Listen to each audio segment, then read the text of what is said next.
اونجا من فقیر بودم با $350 کمتر از $350. یخچال من پر از کتاب بود، نمیتونستم تو سطح غذا بذارم. از یه خانواده مرفه داخل ایران با این هدف که من میخوام برم آمریکا رفتین آمریکا و اون رفاه رو گذاشتید کنار، حاضر شدید $350 در جیب برید آمریکا و بستنی بفروشید. من بستنی فروختم. exactly. من باورم نمیشه. آرزوی من این بودش که یک روزی مثلا یکی از مهندسین فضایی رو ملاقات بکنم. ساکسس بودن not necessarily پوله. گفتم ببین من باید بستنی بفروشم، تو منو بکش. ساکسس بودن اینه که شما قادر هستی کارهایی که دوست داری انجام بدی و انجام دادی. Why would the world need another damn sensor company؟ همونجوری سینه‌خیز رو زمین ادامه میریم. یه وقتا لازم بلند شیم بتکونیم خودمون مسیر رو عوض کنیم. اون برای کسی است که بازنده خوبی نیست. از تایم منیجمنت مهمتر پین منیجمنته. You know what happened؟ من الانه که 2 سنسور تو مارس دارم هیچ وقت فکرش نمی‌کردم الان فرضاً سیگنچر DNA تو مارس وجود داره.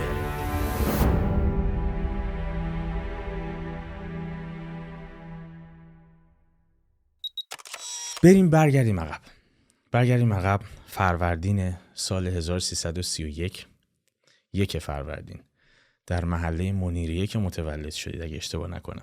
1952 میلادی. دلم میخواد یه مقدار راجع به کودکیتون صحبت بکنید، خانواده اجتماعی که درش بزرگ شدید و درش رشد کردید.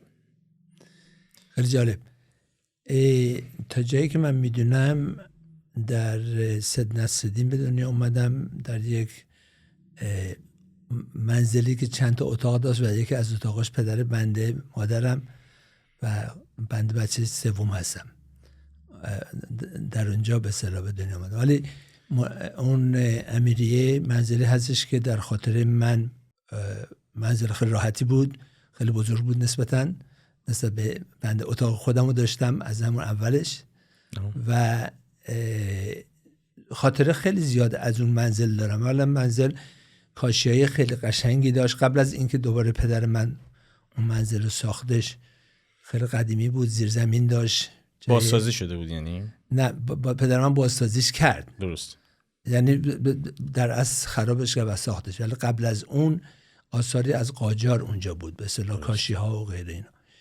و داریم دوباره زمان 1331 که بنده به دنیا اومدم یا نه فعلا هنوز تو 1331. اتفاقا میخواستم بپرسم که فرزند چندم بودید که ذکر کردید بعد از شما هم، یعنی فرزند انتهایی نیستید درسته؟ نه ما هفت تا فرزند بودیم، من شماره 3 هستم و اولی خواهر بنده، بعدم برادرم که ایشون فوت کردن. من تاریخ ها رو به انگلیسی میدونم، اشکال نداره که راحت بشید. بله 2013 ایشون فوت کردن و خاطرات زیادی از امیریه اتفاقا دارم. دوستان اولیه من مال اونجا بودن و مدرسه کمال الملک میرفتم 6 سال اولو و بعد برای دبیرستان مدرسه علوی میرفتم 1 سال. مدرسه علوی میرفتید؟ مدرسه معروفی میرفت. بس داریم سرش بس. دوران مدرسه وضعیت تحصیلیتون چطور بود؟ والا زیاد تعریفی نداشت از نظر تحصیلات و اینا، چون من اولا آدم خیلی حساسی بودم. من اکثرا مریض بودم در بچگی. به من میگفتن زن العابدین بیمار، لقبی که به من میدادن. من ولی دوستان خیلی خوبی داشتم و خیلی خانواده گرمی داشتیم. من مادرم پدر بزرگشون به اصطلاح ژنرال بودن تو چیز و پدر من بیزینسمن بودن تو بازار و تاجر بودن و ما با مادرمون خیلی رو ما به اصطلاح از نظر آداب و فرهنگ و غیره خیلی رو ما کار کردن. جناب مخبری هر جا که میبینید کلمه فارسی سختتون انگلیسی استفاده بکنید مشکل نیست، حتی اگه طولانی بشه زیرنویسش میکنیم راحت باشید. اتفاقا سوالم بود این موضوع که میخواستم در ابتدا بپرسم تا در انتهای مصاحبهمون یه سوال دیگری به واسطه پاسختون به همین سوال ازتون بپرسم. این که پس وضعیت اقتصادی پدر شما، یعنی وضعیت اقتصادی از ابتدا وضعیت اقتصادی خوبی بوده درسته؟ درست. یعنی توی از زمانی که من یادم هستش. بله خیلی. یعنی تو خانواده متمولی به دنیا آمد. بله. درسته. در سنین کودکی بیشتر با چی سرگرم بودی جناب مخبری؟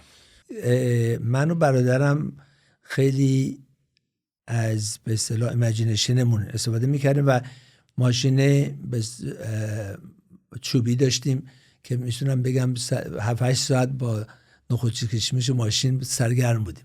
مثل الان نبودش که چویسای زیادی داشته باشی.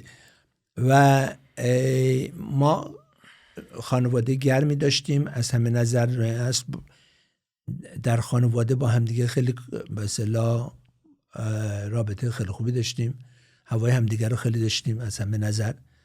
و این یکی از قسمت‌های مهم به نظر من در اجتماع در هر زمانی همون لاو خانوادگیه، عشقی که و من مادرم در این کار جدی تخصص داشت. یعنی مثلا ما رو چگونه سرگرم نگه داره، آشپز خیلی خوبی بود، غذای خیلی مفید که بای دیفالت مادرای ایرانی دیگه.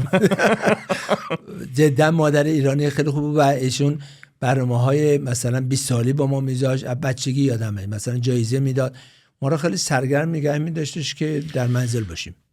سوال بعدی هم اتفاقا همین بود، اینکه چه خاطراتی از دوران کودکیتون بیشتر در ذهنتون مونده؟ میگم من بیشتر با کل برادر و خواهر و غیره، مثلا داییم یکی از دایای من هم سن و سال خود من بود، با اون خیلی رابطه خیلی خوبی داشتم.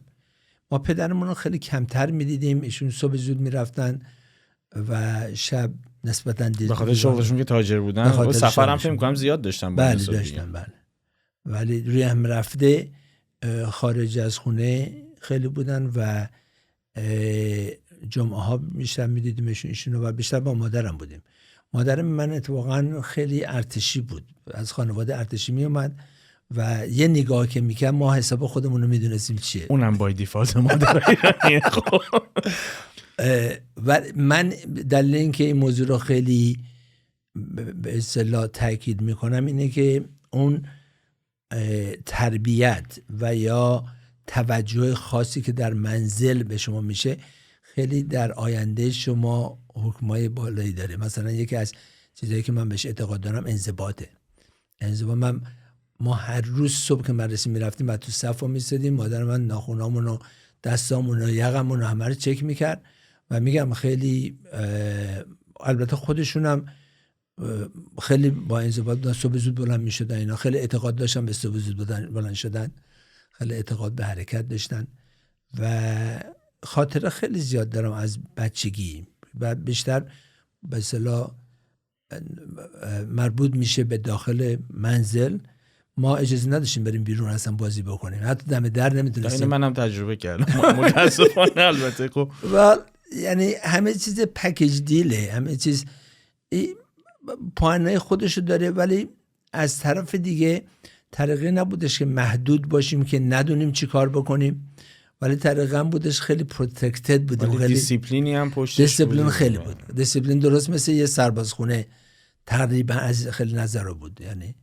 و اون مسئله بعداً من متوجه شدم چقدر مفید و لازم و در زندگی آدم چه حکم خوبی بازی میکنه. الان ممکنه مخاطب ما که گوش میکنه، چون مخاطب کانال قبلی ما به ویژه همه جوان بودن و احتمال میدم که مخاطب این کانتنت هم جوانانی باشن که به دنبال موفقیت، یعنی جویای موفقیت هستن.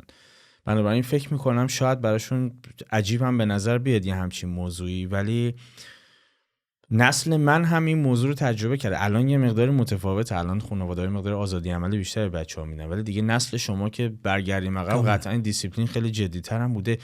توی دوران کودکیتون یا نوجوانیتون کسی در اطرافتون بوده که براتون الهام بخش باشه؟ من پدرم بود، چون پدر من از بچگی کارشون رو شروع کردن، خیلی علاقه به فامیلاشون یعنی برادر و پدر و مادرشون داشتن.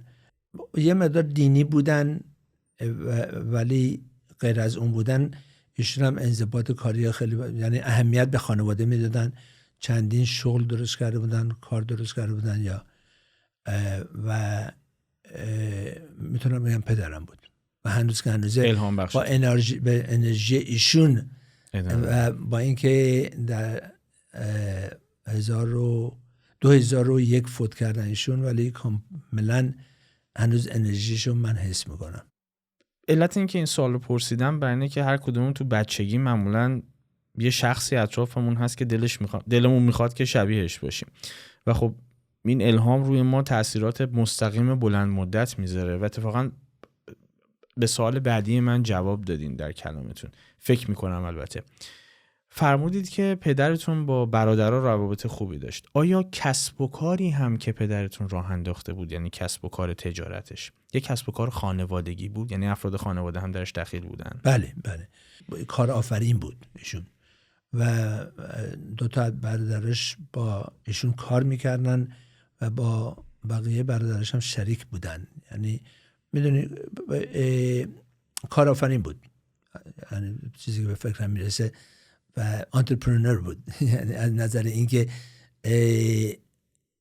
خیلی قدرت اینو داشتش که موقعیت‌های خیلی خوب حس بکنه و کار بسازه و از این نظر ایشون و بزرگ خانواده بود، هوای خانواده رو خیلی داشت، هوای کل خانواده، یعنی روش خیلی حساب میکردن از همه نظر. همین نکته‌ای که نشون میده که الهام گرفتین از پدرتون، چون بعدن که جلوتر میرسیم به شرکتی که رانش کردید، فیوتک، و فکر میکنم اون هم یک شرکتی است که اقوام درش فعالیت میکنن اگر اشتباه نکنم، حداقل تا مدتی طبق بررسی که من کرده بودم. یه مقداری تو دوران کودکی و نوجوانیتون بمونیم، بعد میرسیم به مباحث جدی‌تر. توی دوران نوجوانی چه فعالیتایی رو دوست داشتید؟ اهل ورزش و هنر و موسیقی اینا بودید یا نه؟ اهل ورزش به اون صورت نه، یعنی بعضی وقتا فوتبال و غیره بازی میکردم، ولی نمیتونم بگم که خیلی ورزش دوست بودم. ولی که به سینما خیلی علاقه داشتم، خیلی آثار هنری بی اندازه. من و برادرم مثلا عاشق فیلم چه ایرانی و چه خارجی بودیم و مجله فیلم و هنر رو فرزن یادم همیشه مطالعه میکردیم. مادر من زن روز میگیره و زن روز رو ایشون میگرفتم، ولی من از اول تا آخرش میخوندم و بر سر دوراهیاشو خیلی دوست داشتم مال زن روز. ما دیسیپلین تو خانوادهمون خیلی زیاد بود. مثلا ما اجازه نداشتیم حتی بعد از ساعت 8 بیرون باشیم. مثلا پدر من خیلی حساس بود به سینما رفتن. اصلا یعنی ما چند نسل با هم فاصله داریم؟ فقط 2 ساعت با هم فاصله داریم، چون من 10 به بعد نمیتونستم بیرون باشم. البته یه چیز عادی بودش تو خانواده‌ای مثل مال ما. پدر من با اینکه مذهبی بود ولی روشن فکر هم بود، یعنی از دید اینکه مثلا فرضاً علاقه به انگلیسی خیلی داشت، معلم انگلیسی میگرفتش در اون زمان، یا مثلا با دوستشون رفته بودن اروپا و اون دوباره دارم راجع به زمانش 60 صحبت میکنم، نه اینترنتی بود نه اسمارت فونی بود، هیچ کدوم از اینا وجود نداشت. و من یکی از دلایلی که به اصطلاح اون عشق خارج اومدن و یا آمریکا رفتن در من پرورش پیدا کرد که اینکه در سن خیلی پایین تایم مگزین میخوندم، مثلا حداقل نگاش میکردم ازش. منتشر یعنی توی ایران منتشر میشد، انتشارات داشت یا نه میرسید به اصلا پدرتون به دست میرسید؟ نه طریق پدرم نه، با یکی دو سه تا دوستان با هم دیگه پول میذاشتیم و میرفتیم از کیوسک میخریدیم و اون تایم مگزین. اون موقع انتشارات بود داخل ایران که منتشر کنه یا نه؟ منتشر که میشد؟ نه منتشر میشد، اونجا میومد توزیع میشد. نه تو چیز زمان 60 نمیشه. ولی منظور من اینه که ما خیلی کانکتد بودیم. مثلا روزنامه کیهان اطلاعات همیشه منزل ما بود، آگاه بودیم، عجین بودید. بله. و همونطور گفتم من مادرم هم مجله زن روز میگرفتش و مثلا مجلات منزل ما خیلی زیاد و مادر من خیلی اهمیت خیلی زیادی به تحصیل میداد، بی اندازه اهمیت زیادی به تحصیل میداد. و خیلی جالبه با اینکه مثلا 6 کلاس بیشتر سواد نداشتم ولی از دید من خیلی روشن فکر بودن، خیلی یعنی آگاه بودن از خیلی نظرها. البته خیلی هم دور از انتظار نیست، چون یعنی که میگید 6 کلاس سواد داشتن، داریم راجع به چند دهه قبل صحبت میکنیم. یعنی اون موقع اساسا سواد عمومی هم ریتش به اندازه الان نبود، یعنی خیلی پایین بود. یعنی خیلی معیار دقیقی میزان کلاس‌هایی که یک نفر به مدرسه رفته بود برای میزان فهم و درکش از شرایط و اجتماع خیلی معیار دقیقی نبود که طرف ممکن بود سلف استادی داشته. ولی من بین اطرافیانشون که نگاه میکنم، ایشون مثلا ما خانوادهمون همیشه پدر من و یا مادر من مثل الگو بودن، یعنی از خیلی نظرها. و همطور گفتم مادر من از خانواده ارتشی اومده بودن و پدر من نسبتاً خانواده مذهبی بودن، یعنی 2 تا فرهنگ متفاوت بودن، ولی که مادر من وفق داده بود خودشو به این. ورای این که نگاه بشر امروز، نگاه نسل امروز به این مباحث چیه، ولی تلفیق این دیسیپلین و ایدئولوژی یا تئولوژی یه نظمی برای بچه ها درست میکنه. یعنی بچه های اون خانواده قاعدتا طبق یک نظمی بزرگ میشن که حالا ممکنه در آینده تمایلات تئولوژیک ایدئولوژیکشون عوض بشه، ولی اون نظمه که معمولا از مادرم به ارث میرسه توی خونه، مخصوصا توی خانواده‌های قدیمی، برای اون فرزندان میمونه. سوال بعدیم اینه که در همون دوران کودکی و نوجوانیتون یک تجربه چالش برانگیزی داشتید که یادتون مونده باشه؟ تجربه‌ای که رو شخصیتتون خودتون خودآگاهانه بدونید که ممکنه این تجربه تأثیر گذاشته باشه رو شخصیتتون. اونجا که میتونم راجعش صحبت بکنم اینه که در سن خیلی پایین من به پدر مادرم گفتم میخوام برم در آمریکا ادامه تحصیل بدم. البته سنم خیلی پایین بود و اینا. چند سالتون بود؟ 13 سال در اون حدود، 13 شاید زیر 14 سال، 13 سالم. درسته. بعد من یادمه وقتی که اشاره کردم که من میخوام برم آمریکا درس بخونم، کسی که حتی ساعت 8 شب بعد دیرتر خونه نمیتونست بمونه 100% برخوردشون طریقه بود بچه برو، موقع این حرفا نیست. من اتفاقا من به یه چیزی که متوجه شدم و در زندگی من خیلی تاثیر داشت، اونو نگرفتم به این که اینا مثلا چرا به من اجازه نمیدن، نه، گرفتم در خودم، گفتم من قادر نبودم به اصطلاح اطمینان، یعنی تراست رو به وجود بیارم، اطمینان اینا رو و respect the lack of respect و تراست میدونستم. روی این از چیکار کردم؟ من فکر کردم که چگونه میتونم اینو به دست بیارم. دوباره داریم راجع به سال 60 صحبت میکنیم. بله. من نشستم فکر کردم که من میدونستم پدرم به انگلیسی خیلی علاقه‌مند. بعد اومدم گفتم منو کلاس انگلیسی شکو، یادمه با خیلی سن پایینی داشتم، شکو ثبت نام کردم. بعد من شکو تو میدون فردی بود اون موقع. منزل ما تو امیریه بود. من پیاده از فردی تا امیریه می اومدم و دنبال توریستای بستنی توریستای غربی میگشتم، برای خاطر انگلیسی بیشتر دوست داشتم. اولینم یادمه مال سوئیس بود، پال گبهارد، یادمه میره ایشونو زور آوردم خونه نهار، یعنی تو خیابون پیداش کردم. بعد معیار این بود که انگلیسی صحبت کنه. معیار این بود و این نه تنها به کمک کرد به انگلیسی یاد گرفتن من، کمک کردش به نشون دادن این که این خارجی‌ها اجنبی هم به اون صورت که شما حس می‌کنید چیز اصلا نیست. آخه خب مثلا ما فیلم‌های خارجی الهام می‌گرفتن که میگفتن کافرم و غیره. تعداد خیلی زیادی. من دیگه این کار ادامه میدادم، توریستا رو میوردم خونه. بعد این چند سالتون بود اون موقع مخبری؟ تا جایی که یادمه من مثلا سال دوم دبیرستان، سال سوم دبیرستان. واکنش مادر با دیسیپلین به همچین وضعیتی چی بود؟ نه، مادر من با دیسیپلین اینجاست که میگم روشن فکر بود، با دیسیپلین بود، ولی کن با مام یعنی کنار می اومد تا حدی. خیلی جالب بود. آخه خیلی‌ها اعتقاد دارن که میخوان یه کاری بکنن و فکر میکنن همون شبانه بعد انجام بشه. نه، اینطوری نیست. من اون موقع حس کردم که باید اقداماتی بکنم. You ask question، یعنی سوال میکنی، میری دنبال کاری که هدفی که دوست داری میری، تو هدف دنبالت نمیاد. اون یکی از کارهایی بودش که من میتونم بگم در من تاثیر بسیاری گذاشت که تونستم در سن 20 سالگی از خونه برم لندن یعنی این و تو خانواده ما من اولین کسی بودم که تونستم پدر مادرمون راضی بکنم. از این چارچوب گریختم. و من از سن 16 سالگی زیاد لذت نمی بردم به این که فرزن خدمتکار داشتیم منزلمون و مثلا ما احتیاج نبود هیچ کاری بکنیم و اون چیزی که در جوانی در بچگی به من کمک کردش اون دریم بود، مثلا آرزویی که دوست داشتم برم آمریکا. چی از کجا اومده بود؟ یکی میتونم بگم همین خواندن تایم مگزین و این چیزا بود.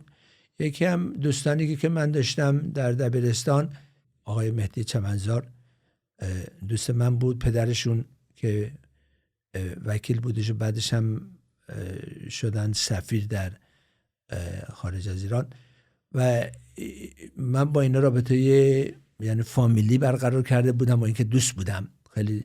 و این مهدی در سن پایین فرستاده بودنش تگزاس. میتونم بگم یکیش این بودش، یعنی اطرافیان من که میرفتن خارج تجربه نزدیکی بوده که بدونید اونو داشتم. چی جذبتون کرده بود؟ یعنی تفاوت فرهنگ، موقعیت‌هایی که اونجا چیزی که منو جذب کرده بود تاریخ آمریکا بود و اینکه مثلا آمریکا خب اون زمان 300 سال 400 سال بود که خدمت داشت. یه کسانی که اولیه اومده بودن و اونجا رو ساخته بودن برای من خیلی جالب بود. یکیش هم میدونیم ما تو محیطی زندگی میکردیم که اون موقع هالیوود تو ایران اومده بود، نظر فیلم و اینا رواج داشت و خیلی هم قابل توجه بودش، یعنی سینما رفتن.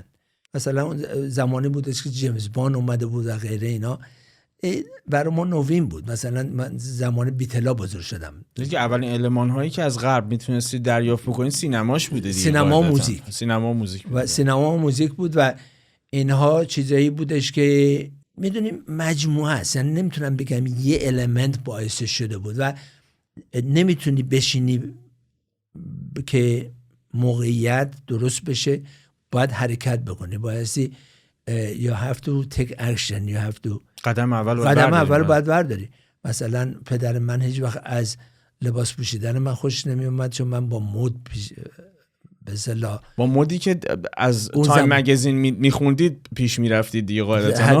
حتی با مال فرانسه من عکس مال روزنامه چیز پیدا میکردم میرفتم میدادم به خیاط میگفتم برای من یه همین چیز درست بکن و من پدرم همیشه مخالف این بود، ولی مادر من همیشه مثل سپر برای ماها سعی میکرد مثلا از این اقدامات ما طرفداری بکنه، حمایت بکنه. یکیش زمانه بود، بالاخره زمان بیتلا همه چیز، زمان هیپیا بود، زمان به اصطلاح راک اند رول بود، تحولات زیادی به وجود اومده بود. یعنی الانه که انالایز میکنم متوجه میشم اون موقع اصلا احساس میکردین اگه بمونید ممکنه عقب بمونید؟ این حسو داشتید؟ نه احساس میکردم اگه بمونم عقب بمونم، نه اصلا. اتفاقا من پدرم چون بیزینس‌های مختلفی داشت برای من دقیقاً به همین دلیل پرسیدم، چون خانواده متمولی داشتید. چون یکی از حالا میرسیم جلوتر که البته من تصورم این بود که خب به واسطه امکاناتی که در خانواده داشتید شاید این سیر و سفر کردن و مهاجرت کردن براتون راحت هم باشه، که میدونم با تحقیقاتی که من کردم اصلا اینطور نبوده. ولی میخوام بدونم که یه سری تمایلاتی داشتید از اینفورمیشنی که از دوستان میگرفتید، از مجلات میگرفتید که خب در غرب یه خبرهایی هست و فرهنگشون این گونه است و احتمالاً خب اون موقع من فکر میکنم از اون موقع هم این ماجرا بود دیگه، سرزمین امکان بود. یعنی شما میتونستید امکان پیدا بکنید، اگه در حقیقت هوشیاری داشتید میتونستید رشد بکنید و فکر میکنم این تحت تاثیر قرار بده هر کسی رو که بخواد پیشرفت بکنه و خب ممکنه محدودیت‌هایی در اجتماع خودش باشه که نتونه.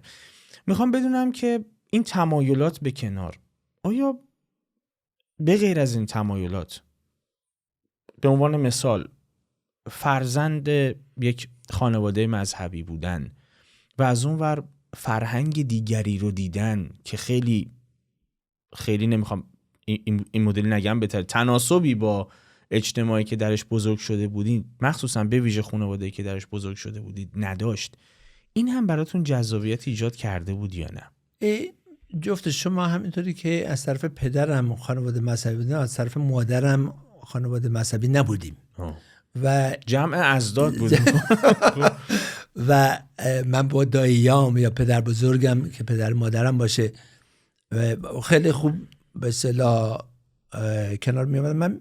من زیاد مذهبی نبودم. من با اینکه مدرسه مذهبی رفتم، مثلا علوی رفتم، مثلا یه امکان خیلی جذابی هم بوده، چون مدرسه علوی هر کس میرفت، این مدرسه بسیار معروفی بود، در آینده هم همین گونه ادامه پیدا کرد، معمولا کادر ازش در می اومد. ولی خب نه، شما اینو فراموش نکن که در اونجا من اول اونجا رفتم، بعد قدس رفتم که آقای رجایی معلم من بود، آقای فارسی معلم من بود. میدونی اشخاصی که در اون مدرسه ها میان معمولاً مال خانواده های تاجر و این چیزا هست.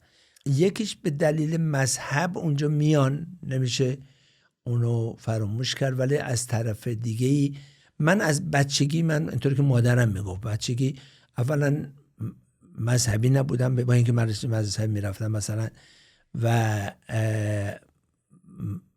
از طرف دیگه خیلی تمایل داشتم به غرب، خیلی تمایل داشتم. این چالش فرهنگی هم پس یه مقدار تاثیرگذار 100% داشت. به واسطه پدر شما راه پیدا کردید مدرسه علوی؟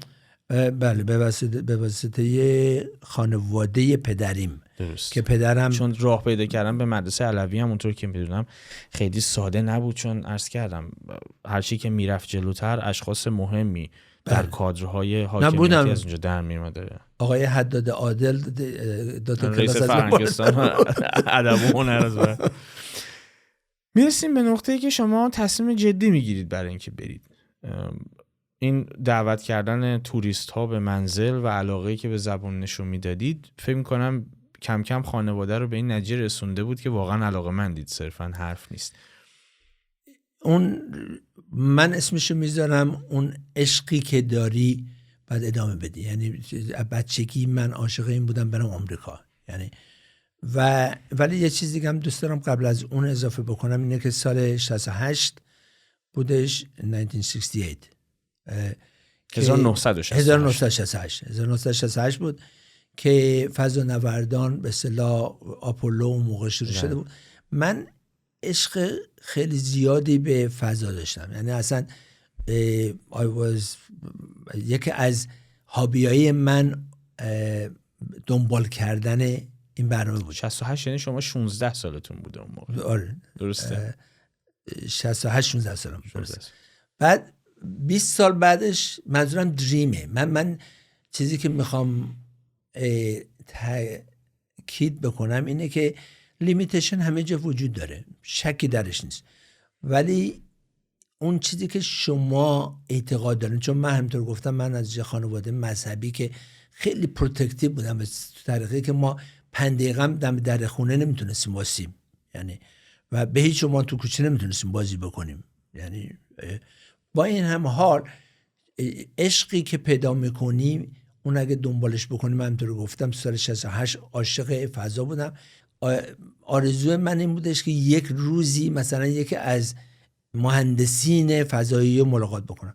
20 سال بعد، سال 88 دیدم که دارم در راکفل اینترنشنال قسمت با ناسا کار میکنم و روی پروژه وویژر کار میکردین، درسته؟ نه کیوریوسیتی بعدن کیوریوسیتی رو بعدن، ولی من رو اسپیس شاتل کار میکردم. اسپیس شاتل که بعد از اینکه چالنجر اتفاقی براش افتاد منهدم شد، بعد از اون رو دیسکاوری بود که من رو اون کار میکردم و رو اصل دانشم به ساختن سنسور و اینا. یک سنسور میخواستن که به اصطلاح اکسترنال تانکی که بین هیدروژن و اکسیژن هستش، اینا نمیدونستن که که بس اساسی سنسور میخواستن که بایستی در برید باشه توی اینستاد لیکوید اکسیژن و بعد اینو من دیزاین کردم. ولی منظور من اینه که ببین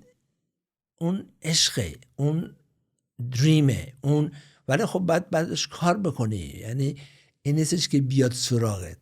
و اقداماتی که من کردم، یعنی when I connect the dots، میبینم که منو در اون مسیر گذاشت.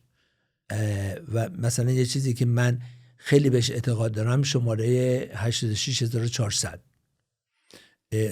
که من اسمش میذارم ماجیک نامبر. 86400 چرا در زندگی من خیلی تاثیر داشته؟ 86400 ثانیه در روز وجود داره. شما چگونه از اون ثانیه ها استفاده میکنی؟ شما اگر کل روزم بخوابی اونا میره، اگر کتاب بخونی اونا میره. و منظورم اینه که استفاده اون زمان. چه نقطه ای بود که تونستید خانواده رو قانع بکنید به این که برید؟ چون طبق صحبتاتون از 13 سالگی رویاشو در سر میپروروندید که مهاجرت بکنید. چه زمانی نهایی شد این تصمیم و واکنش ابتدایی خانواده رو در 13 سالگی گفتین که بچه الان وقتش نیست، ولی نقطه ای که واقعا تصمیم جدی گرفتید و اعلام کردید چند سالتون بود و واکنش خانواده به ویژه پدرتون چی بود به این اتفاق؟ نه، این سوال خیلی خوبیه. سوال خیلی خوبیه از این نظر که شما نمیتونی یه خونه رو بیا اول بری طبقه 4 بسازی، درسته؟ بعد از زیر بنا. من اول رو مادرم کار کردم و مادرم رو قانع کردم من باید برم، یعنی و اون زمان برد. چون بعد وقتی مادرم رو قانع کردم، دکتر سامی دکتر خانوادگی بود، با ایشون تیم اپ شدیم و بعد لابی کردین. پس بله کاملا لابی کردم. نه میخوام همینو بگم، میخوام بگم که خیلی از ماها دریم داریم، خیلی کارا رو دوست داریم انجام بدیم، ولی میخوام ماکروویوی هم، یعنی تا تصمیم میگیریم انجام بشه. اینطوری نیست زندگی. باید من لابی میکردم، من همینطوری گفتم، همینطوری که خانواده رو اول با آشنا کردم با توریستا، همینطوری که یعنی همین قسمتی که میگم با مادرم قانع کردم، چون اول لازمه، چون مادر من انقدر عشق به فرزندانش داشت که نمیتونست تصور بکنه مثلا یکی از، حالا بگم پاره جگر، یکی از من خیلی علاقه داشتم، علاقه خیلی زیاده و برای منم خیلی زحمت کشیدم مادرم. یکی این بود. بعد دکتر سامی دکتر خانوادگی بود، دکتر سامی رو قانع کردیم و بعد از این که دکتر و پدر من چون دکتر سامی رو قبول داشت، از طریقه دکتر سامی پدرم رو قانع کردم. من پدرم راضی به، چون بالاخره یه مقدار مذهبی اجازه، یعنی فکر میکردن که خارج از ایران دیگه کنترل ما رو دست میده. حالا این قسمتی که داریم برمیگردیم به تربیت خانوادگی.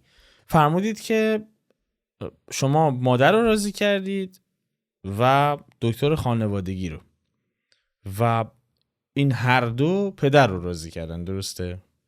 پروسسی بود، مثل پرگننسیه. شما نمیتونی انتظار داشته باشی بعد از یه هفته، یک ماه، 2 ماه بعد مسیر خودش رو طی بکنه. شاید من تنها کردیتی که به خودم میتونم بدم اینه که در سن خیلی پایین به این موضوع پی بردم که یعنی I have to take steps to do that. مرحله. بعد من با اینکه با پدرم خیلی دوست بودم، باهاش همراهش میرفتم چیز، ولی پدر من شخص نبودش که آخه داریم راجع به 1960 صحبت میکنیم. فقط مسئلهشون رفتنتون به آمریکا بود یا اساسا جدا شدن از خانواده و مهاجرت به هر جا؟ نه اصلا جدا شدن از خانواده یه مسئلهش بود، چون دیگه کنترل نمیتونستن رو من داشته باشن. و 18 سالتون شده بود اینجا؟ 18 سال. من 20 سالگی از ایران اومدم بیرون. 18 سالم شدش که پدرم رو راضی کرده بودم. با وجود نسبت به اون زمان سن پایین، الان بچه‌ها در 11 سالگی خیلی باهوشتر و داناتر هستن، ولی در اون زمان شاید پی بردن این که باید استپ با استپ پیش برم، اون کردیتشو میشه به من داد. اونجا سیاستمدار بودن رو یاد گرفتی. کاملا. خب پدر رو راضی کردید، فرمودید در 20 سالگی، یعنی دانشگاه رو نرفتید ایران، درسته؟ نه. دانشگاه، چون من میدونم که بعدن سال 1974 به دانشگاه فنی لورنس در آمریکا رفته بودید. چگونه اومدید بیرون؟ آیا پدر با اینکه موافقت کرد کمک مالی هم کرد یا نه؟ به خاطر مادرم، بله، به خاطر مادرم، ولی نه در حدی که تقاضای به اصطلاح زندگی که من دوست داشته باشم باشه. ولی من همین که قدمی برداشته برای من یک فتحی بود، یک اکامپلیشمنتی بود. یعنی میتونم بگم زندگی من از over privilege رفت under privilege، چون بعضی و من وقتی لندن رفتم هیچ چیزی نمیشناختم. توی مستقیم اول رفتین لندن، پس اول آمریکا نرفتین؟ رفتم لندن سال 74 اومدم آمریکا. چی شد که اول لندن انتخاب کردی؟ چون که من ادوایس شده بودم که تو ایران امکان داره بهم ویزا ندن، ویزا آمریکا رو، و یکی از دوستام لندن منچستر بود. البته هیچ وقت ندیدمش، ولی به هوای اون اول رفتم لندن و بعد ولی دارم همینو میگم، من از زندگی خیلی مرفه رفتم به زندگی تقریبا نامرفه. یهو سطح رفاهتون خیلی تغییر کرد. چالش بزرگی کاملا. معمولا من همیشه اینو میگم، کسی که فقر رو تجربه کرده باشه، درسته اگه متمول بشه ممکنه در ابتدا خیلی جالب باش کنار نیاد، اما کسی که متمول باشه، شرایط اقتصادی خوبی رو داشته باشه، به هیچ عنوان نمیتونه با فقر به سادگی، واقعا دشواره. یعنی یک سطح رفاهی رو که شما تجربه میکنی، خیلی باید خودآگاه باشی نسبت به خودت و ایمان داشته باشی به اهدافت که حاضر باشی توی اون شرایط قرار بگیری، از یک رفاه همه چیز تمام 0 تا 100 چشم پوشی بکنی، بری توی سطحی زندگی بکنی برای اینکه رویاتو پیگیری بکنی. خیلی کار دشواری، بسیار کار دشواری. شکی درش نیست کار دشواریه، ولی ببین بنابراین داره هدف شما چی باشه. مگه سربازی رفتن کار راحتیه؟ مگه تو جنگ رفتن کار راحتیه؟ نه. ولی بستگی داره هدف شما چی باشه. من مثلا در لندن I was under privilege، یعنی فقیر نبودم ولی که همه چیزی که می‌خواستم میتونستم داشتم، مجبور بودم هوای پولم داشته باشم. همون نسبت به اون رفاهی که داشتید الان نسبت به خط فقر نه، ولی نسبت به رفاهی که داشتید ولی درگیر فقر شده بودید دیگه. کاملا فرق کرد. ولی وقتی رفتم دیترویت که رفتم با به اصطلاح آمریکا 305 کمتر از $350 تو جیب من بود. اونجا من فقیر بودم، چون که دلیل اینکه میگم فقیر بودم این بودش که یخچال من پر از کتاب بود، نمیتونستم تو سطح غذا بذارم. یعنی یعنی آخه آمریکا که رفتم چون اچیو کرده بودم اون گلمو، برای من مهم نبود تحت چه شرایطی باشم. یعنی اون لحظه هدفی که از قبل ترسیم کرده بود رسیدن به آمریکا و رسیده بودید الان. رسیده بودم، ولی برای نگه داشتنش، برای داشتن ویزا مجبور بودم بتونم برم کالج. در انشاءالله بعد کار میکردم. با $350 با $350 من وارد آمریکا شدم. کمتر از $350 وارد آمریکا شدم.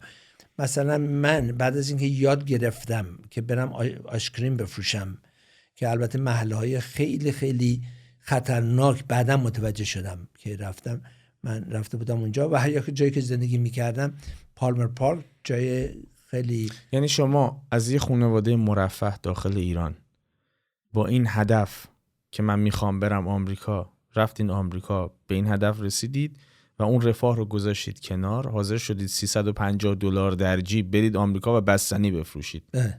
بستنی فروختم.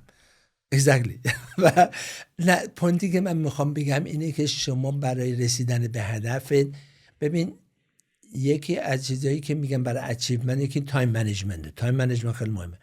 از تایم منیجمنت مهمتر پین منیجمنته. شما باید پین رو بپذیرید. من سال 74 که رسیدم به اصطلاح 20 ژانویه 74 بعد کالج میرفتم، من یک ربع قبل از من یک عرب شاددان شده بود، با گان کشته شده بود، که یه سیاه میخواست ببینه که یه خارجی چطوری جون میده. میتونستش من باشم، درسته؟ بعد وقتی که من تو کافتریا رفتم که اسم مدرسه DIT بود، دیترویت اینستیتوت آف تکنولوژی، وقتی که کافتریا رفتم یادم نیست 2-3 روز بعد از این که یه دفعه همه رفتن زیر میز، دوئل بود، تیراندازی شد. کجا بود؟ تو دیترویت، دانتان دیترویت. تو همون محله ها میفرمایید که من بستنی میفروختم؟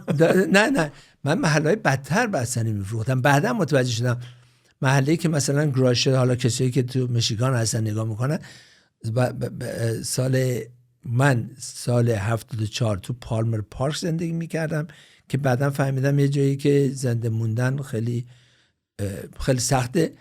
و بعد توی گراشت و اون طرفا اکورز گراشت بستنی می‌فروختم. من روز دومی که با تراک وارد محله بستنی شدم، 2 نفر جوان، یکی با چاقو یکی با چاقو و هفته دستشون بود، اومدن سراغ من و گفتن که این قانون این محله میدونی چیه؟ گفتم بعد فراموش نکن سال 74 من تازه 21 سالم شده بود، یعنی کله شق.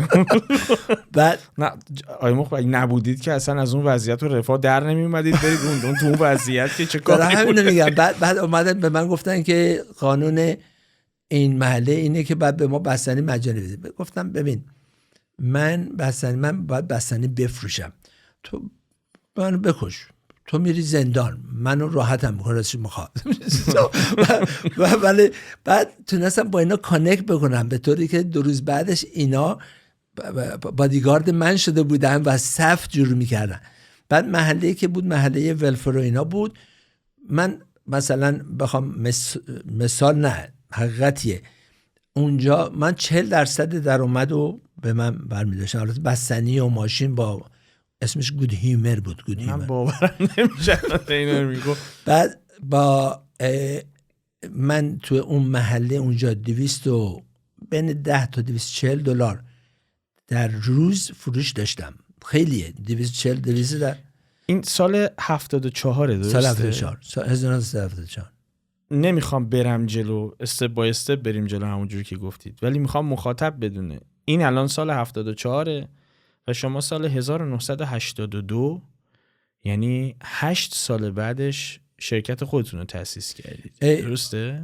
اونم میرسیم بهش. و اون شرکتی که نمیدونم مخاطب حتما تا اینجا تحمل کرده، مصاحبه جذابه. و اون شرکتیه که در انتها منجر میشه به اینکه شما با ناسا همکاری بکنید. خیلی خیلی جذابه. خب میفرمودید. نه ببین شما کاری هم که شما میکنی راحت نیست. یعنی یه مثالی که همیشه میزنم اینه که stone age didn't end because we ran out of stone. We recognize the power of mind. خب power of mind یعنی شما وقتی کشوری مثل آمریکا، مثل حالا ایران، هر جا رو نگاه میکنی این چگونه ساخته شده.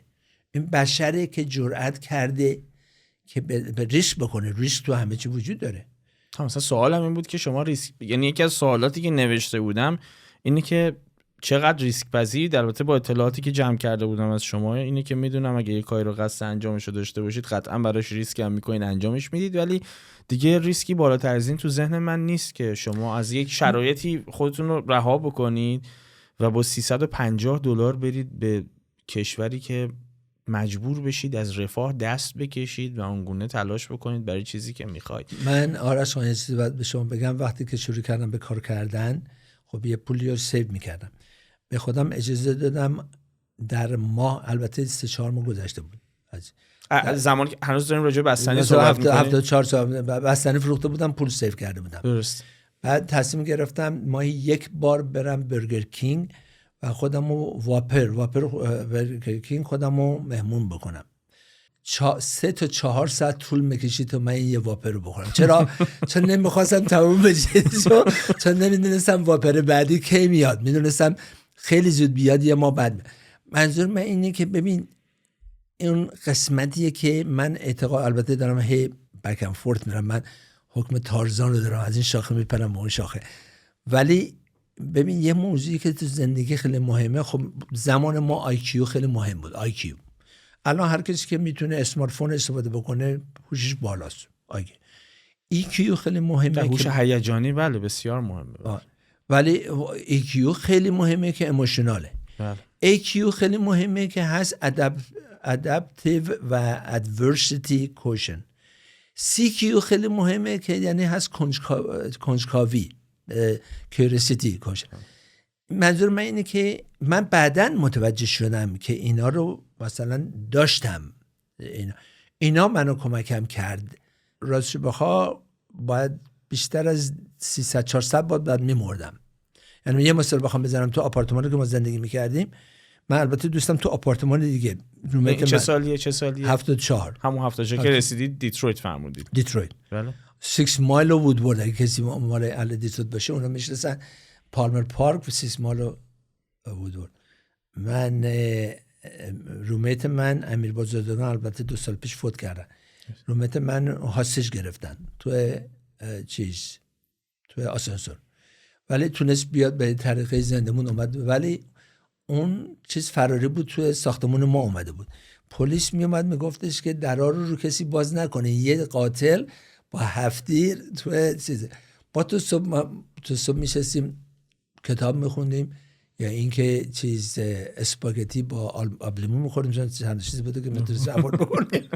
ولی منظورم اینه که ببین بشر با این دوران رو هرچی این دوران رو طی میکنی کاراکتر بهتری میسازی. یعنی دیگه با راه و روش حل مسئله آدم بیشتر روشن میشه. یه موضوعی که من همیشه میگم، از زمانی که من از ایران اومدم بیرون خودم به این موضوع برخورد کردم. حالا به واسطه دلایل متعددی که اصلا جاش توی این برنامه نیست جای بیان کردنش، خب یه محدودیتایی تو ایران برای نسل جوان هم ممکنه پیش بیاد.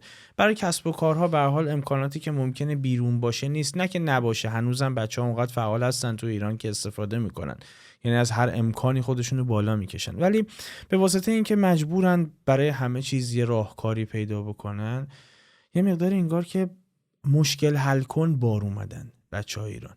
یعنی الان که از اینجا که از ایران که اومدم بیرون بررسی که میکنم میبینم که هنوزه وقتی به یه مشکل خیلی فنی برخورد میکنم ممکنه با یکی از دوستان خودم داخل ایران این مشکل رو خیلی ساده تر حل بکنم تا نمایندگی همون وسیله اینجا، به خاطر اینکه انقدر بدون گهگداری بدون امکانات مجبور بودن خلق و سایر روش تولید بکنن که این یه کاراکتر جذابی هم ساخته. یعنی اگر امکان فراهم بشه واقعا امکان شکوفا شدن هم دارن. از این نقطه‌ای که شما دارید تعریف میکنید من میدونم از این حد فاصل، یعنی 1974 تا 1982 شما در راکویل اینترنشنال هم مشغول بودید. سال 88. سال 88 یعنی شما شرکت خودتون رو تأسیس کردید؟ نه از اون چون که سرمایه نداشتم، من به اصطلاح میشه گفت تخم و وقتی کاشتم دانه رو وقتی کاشتم که سال 82 بود که داشتم دیپورت میشدم واسه میخوام از آمریکا. چرا؟ چون من 2 تا پرکتیکال ترینینگ داشتم. بله. که سال 79 شروع شد و 1979 تا 1980 بعد من تونستم یعنی جاب پیدا کردم اونجا، برای من گرین کارت بگیرن. درست. بعد وقتی رفتم بعد 2 تا پرکتیکال ترینینگ من یعنی یکیش جمعه تموم میشد یکیش دوشنبه شروع میشد. اینا از من سوال کردن که آیا اون شنبه این بیتوینو، به من نگفتن شنبه بیتوینو، گفتن آیا اون شنبه کار کردی؟ گفتم آره من شنبه ها کار میکردم. گفتن you didn't have permit to work. پاسپورت منو گرفتن دیپورتش میدن و گفتم پاسپورت منو گرفتم گفتم تو فرودگاه بیا بد میدیم. بعد اون شرکت کار میکردم یه وکیل خیلی خیلی خوبی برای من گرفت. بعد بابت همین که دیپورت داشتن میکردن. داشتم دیپورت میکردم. بعد در نسبت بعد دیپورت نشدم چون وکیل داشتم اینا. بعد سال 82 من هنوز پاسپورتم دست ایمیگریشن آفیسرها بود، دست ایمیگریشن بود. من یه روز به دوستام زنگ زدم گفتم بریم با هم دیگه آبجو بخوریم. گفتن چیزش چیه؟ گفتم بهشون مهاجرت. رفتم اونجا، اینا فکر کردن من گرین کارتمو گرفتم. بعد رفتم اونجا گفتم نه من تصمیم گرفتم کارمو شروع بکنم. کار شخصی رو. آره کار. گفتن تو داری دیپورت میشی. گفتم مهم نیست، امکان داره 7 8 سال 10 سال 20 سال طول بکشه، من میخوام. بعد گفتم دلیل این که میخوام کارمو شروع بکنم که برم به دادگاه بگم که هی من کارآفرین هستم، شما برای چی منو میخوان دیپورت بکنین؟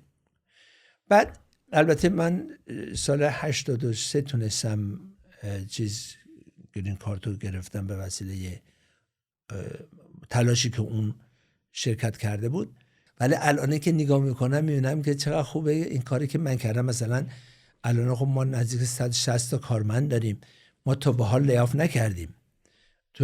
من همیشه میخواستم برم، تنها دریم من که پاسیبل نشده کامپرومایز کردن رفتن مریخ. اولا که همسر من هیچ وقت راضی نبود با همراه من بیاد و میدونستم سفر یه طرف است.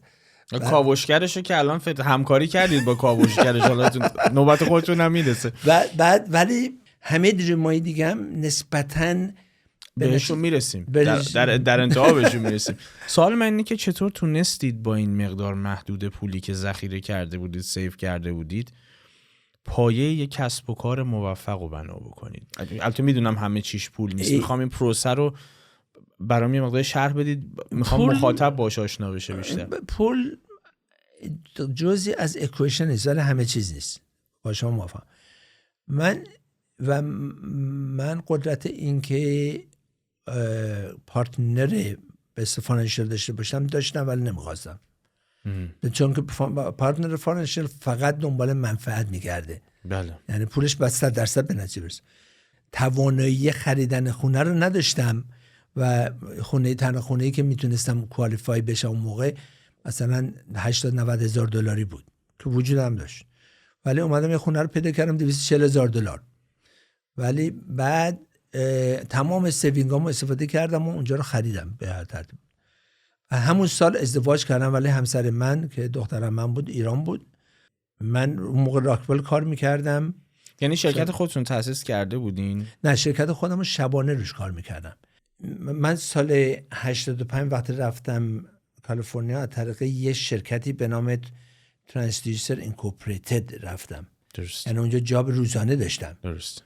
بعد اونجا یاد گرفتم که چگونه اون المنت های مال سنسینگ و به اصطلاح اونجا یاد گرفتم. بعد همزمان شبا کار میکردم روی شرکت فیوتک ریسرچ.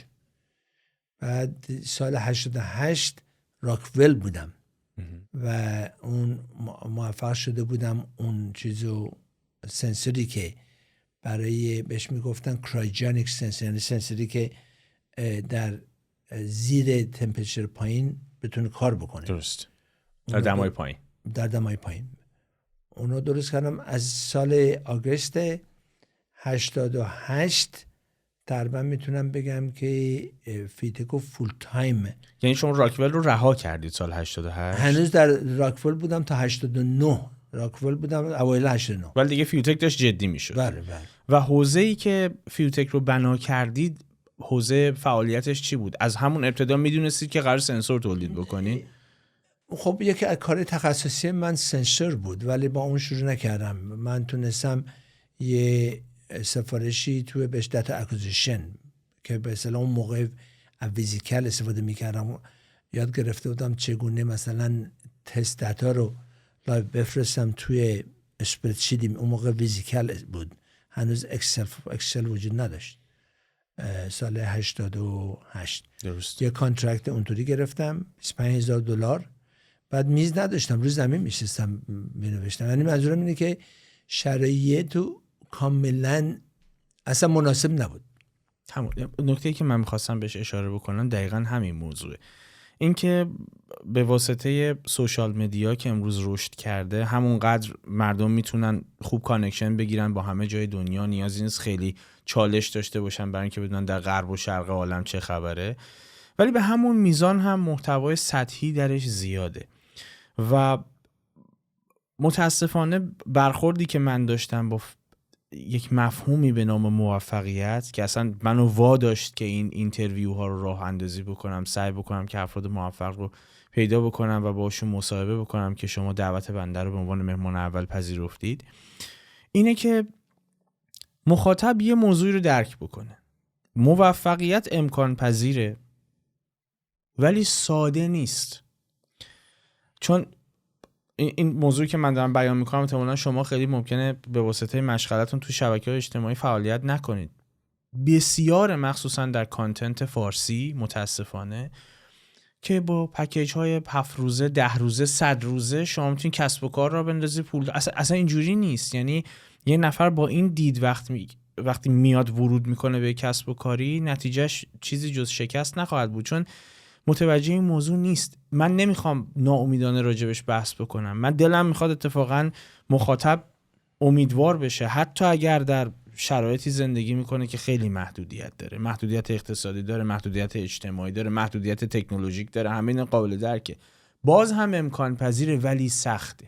من اینو میخوام مخاطب درک بکنه. الان که دارید راجع به این چالش ها صحبت میکنید، تازه رسیده به جای جذابش، این که زمانی که شما شرکت خودتون رو هم تأسیس میکنید کماکان میز ندارید، کماکان باید بشینید روی زمین کار بکنید. شما یعنی نمیتونی جاستیفای بکنی هیچ خرجی رو. چون مثلا من مثال بخوام بزنم، وقتی راکفل کار میکردم، البته من کارم تخصصی بود روی این است، سالی $110,000 اون موقع که خیلی قابل توجه بود میگرفتم به عنوان کانترکتر، ولی وقتی کار خودم رو شروع کردم سال اول $32,000. من چیزی که در عرض به شما گفتم دیگه، پارسال 40مین سالگرد تولد 30 سالگی بنده در جریان هم بله یعنی امسال 71 سالم، ولی تو این مدت من یاد گرفتم if it is too good to be true it's too good to be true. یعنی اون شخصی که این کار را انداخته داره پولدار میشه، ولی اگر هر کسی که موفقیت میزه بتونه کتاب بنویسه یا بتونه باطل بکنه موفقیتو، بیلیونر خواهد. اینطوری نیست به هیچ عنوان. یعنی ساکسس اوورنایت ولی 40 سال طول میشه. مال من از زمانی که از ایران اومدم بیرون تا جایی که بالاخره تونستم پلتفرمی درست بکنم که قابل توجه باشه، جدا میتونم 50 سال طول کشیده. 50 ساله که 50 سال ساده ای هم نیست، ریسک های متعددی که آدم هر بار ممکنه تا دم پذیرفتنش بره ولی نپذیره، یعنی دشواره. شما مجبوری تصمیم شما درست مثل یک کسی میبینید که چشماتو بستن، میندازن زن توی یه فضایی و باید به اصطلاح یاد بگیری و خیلی ها فکر میکنم مثلا برم به آمریکا that's it. No, it's not it. آمریکا اتفاقا جای دلیج میگن American success exists. What you have to really work it out. You have to make it happen. It is not that they are not going to give it to you. Is it possible? Yes. Is it difficult? I don't want to even call it difficult. It's not easy at all. It's not easy. همون اصلا مسلماً آسون نیست، یعنی رسیدن به اون سطح آسون نیست. ولی بستگی داره چه هدفهایی در زندگی داشته باشی. ببین مثلا من الان که میسنجم، من الان تمام دوستام که با من هم کلاسی بودن خونه خیلی خوبی، اونا که تو ایران موندن از پدرشون چیز گرفتن، زندگی خیلی خوبی دارم، ولی من به چیزی که میبالم اگه تعریف باشه اینه که پلتفرمی درست کردم که یانگر جنریشن میان روش و میتونن به اصطلاح تالنتشون رو دیولپ بکنن و بعد مثلا تعداد چند نفر شما میشناسی که محصولشون رو مریخ باشه، میدونی؟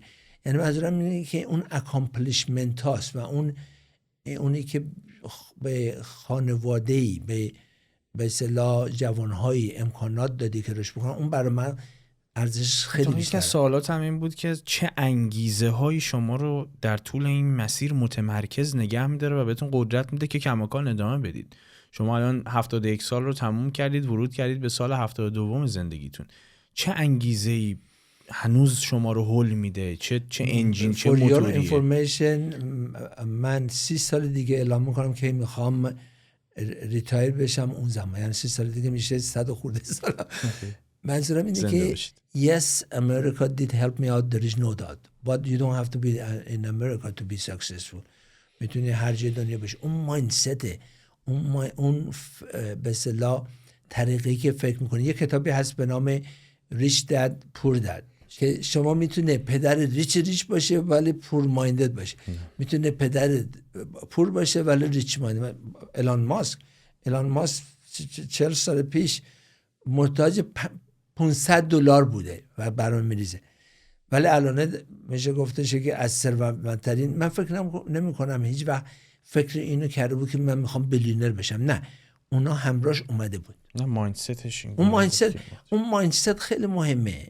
من وقتی صبح بلند میشم یا رانندگی که میکنم و من نزدیک 23 تا چراغ قرمز رو رد بکنم تا برسم به و یه 3 ماهم تو بعد از اینکه سبز شد دیگه 23 تا بعد سبز بشه و بعد من وقتی سبز بشه میگم it couldn't be any better، وقتی قرمز بشه میگم it could be worse. یعنی منظورم مایندست من اینه که I'm gonna deal with it doesn't matter. ولی و اگه همش سبز میخوام بهتره 4 صبح خونه بیام بیرون. از منزلمون تا سر کار میتونم 15 دقیقه برسم و میتونم 1 ساعت و نیمه برسم. بس چه ساعت بیام. پس ببین این قسمتیه که how much can you either afford suffer or how much are you willing to give up. مثلا یه چیزی که می‌خواستم مریج چیز ساده ای نیست. فرزند داشتن چه کار ساده ای نیست. چی توی لایف ساده است. من دانش آموز خیلی چیزی نبودم. تو بعضی درس‌ها تو مثلثات و ریاضیات A میگرفتم، یعنی نمره 20 میگرفتم. متاسفانه تو تاریخ و موقع 8 میگرفتم. الان به تاریخ خیلی اهمیت داره. الان تاریخو به نظر من یکی از یا مثلا ادبیات رو خیلی مهم میدونم. ولی منظورم من اینه که اگر از اون اولش متوجه بشی که زندگی شما نمیاد برای کامفورت. مثلا همه چیز نیستن برن مریخ. شما کسی که 20 ساعت فکر میکنه زمان طولانیه که سفر بکنه، رفتن مریخ در حال حاضر سالم رسیدنش 6 ماه 17 روز 20 ساعت طول میکشه. بله. که برسی اونجا سالم برسی. البته اخیراً دیدم که لاکید مارتین با یه چیز اتمیک درست کرده و که میتونه سریعتر بره. ولی همه حرف اینه که همه چیز پکیج دیله. پس استرونات شدن کار راحتی نیست. من تو دیسکاوری تمام صندلیشو گیج کردم. ناراحت ترین صندلیه که فضانورد توش میشینه. ناراحت. من جدا من بعد به اصطلاح استرنگیج میذاشتم، همه چیزاشو گیج میکردم. در دیسکاوری رفتم، ناراحت ترین صندلیه که بعد بر ساعت ها شما باید رو این بشین. ولی چه انگیزه‌ای باعث میشه شما اون ناراحتی رو حس نکنی؟ داری میری تو فضا، داری به اصطلاح کشف میکنی، داری کمک میکنی به چیز. انگیزه، شما گفتی انگیزه، چه انگیزه‌ای در زندگی شما؟ یه مادر فکر میکنی مادر به نظر من خیلی کل زندگیش و لایفش میذاره برای بچه‌ش. دلیلش چیه؟ اون انگیزه است، مادر بودنه. فرمودید 160 کارمند دارید، یعنی یه اکوسیستم دارید قاعدتاً. فرهنگ سازمانی خاصی هم دارید؟ یعنی شرکت شما کالچر خاصی داره؟ چند درصد از کارمنداتون میخوام بدونم کارمند ایرانی دارید؟ بله. اولویتتون این بوده که ایرانی باشن یا اتفاقی این اتفاق افتاده؟ اینا جذاب. نه، من اولا یه چیز توضیح بدم. من فامیل خودم رو فایر کردم. یعنی اگر کسی در شرکت بیاد و حس بکنم که فقط چون که فقط پریویلیج چون با من ریلیتد، فایر شدن. نه یکی، نه دوتا، نه سه تا، نه 4 تا. اخراج کردم. بعضیشون هم برگشتن در ضمن و کارمنده خیلی خوب شد. ما در حال حاضر بیشتر از 16 تا کالچرهای مختلف داریم. وقتی اینترویو میکنیم we have blind recruitment بهش میگن. مثلا یعنی اینترویو چشم بسته. حالا منظور چیه؟ منظور اینه که رو کپابیلیتی فقط مهم نیستش طرف سیاه باشه، خانوم باشه، اهل کجا باشه، مهم. برای اون موقعیتی که داریم، برای اون پوزیشنی که اینترویو میکنیم خیلی مهمه. چه خصوصیاتی مد نظرتونه وقتی کسی رو میخواین استخدام بکنید؟ خصوصیاتی باید سولوشن مایندد باشه. باید تحصیلاتش چقدر براتون مهمه؟ تحصیلات اصلا مهم نیست. برای من مهم نیست. اصلا مهم نیست. نه، چون من اینو توی یکی از مصاحبه‌های ایلان ماسک هم میخوندم که براش مهم بود که طرف بتونه مشکل حل کنه. آره. و معتقد بود اگه یه مشکل گنده‌ای تو زندگیش بوده باشه که حلش کرده باشه، آدم مناسبی میتونه باشه. کاملا. و میگفت تحصیلات برای من مهم نیست. این موضوع رو برای این باز دارم بیانش میکنم، روش تاکید مؤکد میکنم، چون احتمالاً مخاطبان ما اکثر قریب به اتفاقشون فارسی زبان هستن.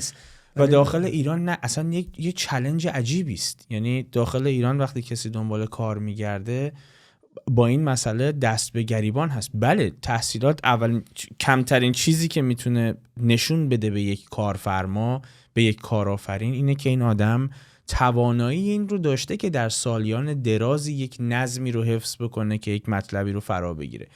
ولی خب دانشگاه ها هم تبدیل به کارخونه ها، خط تولیدهایی هستن که محصول یکسانی میدن بیرون.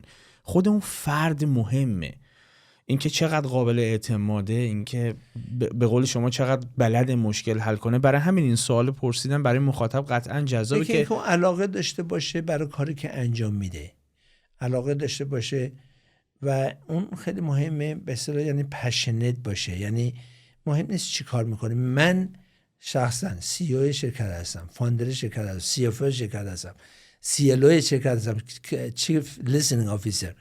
و منظورم اینه که ولی وقتی میرم شرکت قدم میزنم، اگه یه آشغال باشه میرم ورش میدارم، از بغلش رد نمیشم. برای من خیلی مهمه. مهم نیستش که موقعیت من چی باشه. و ما یه چیزی داریم به نام کوالیتی کالچر، بهش میگیم کوالیتی کالچر.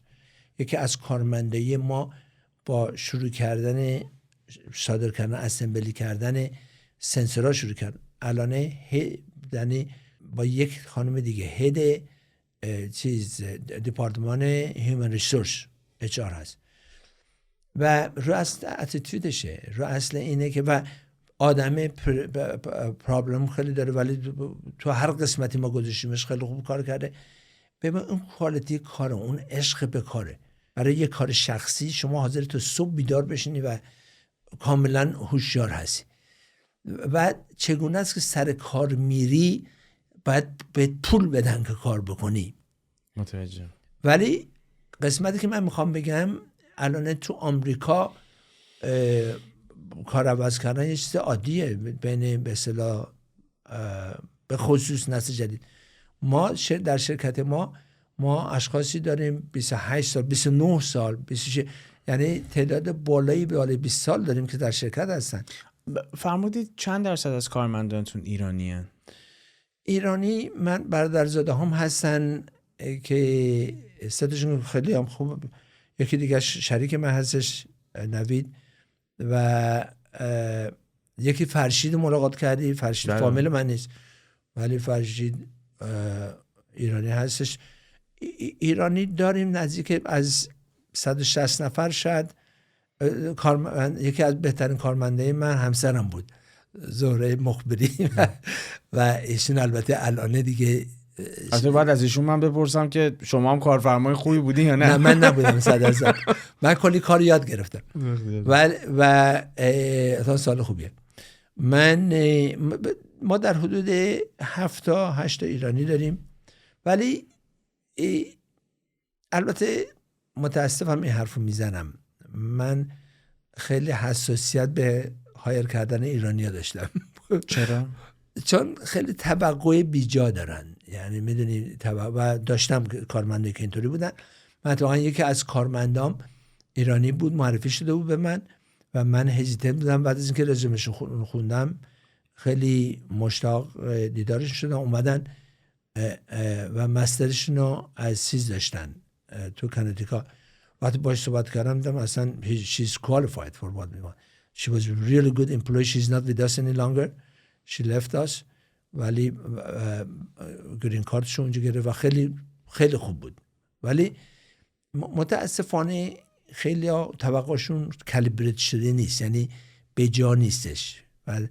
چون من پریویلیج انجام نمیدم. حتی اگر مدت زیادی توی اون فرهنگ به عنوان مثال تو آمریکا زندگی کرده باشن، کماکان هم آداپته با این موضوع نشدن. خیلی هستن. چه دلیلش رو چه میدونید؟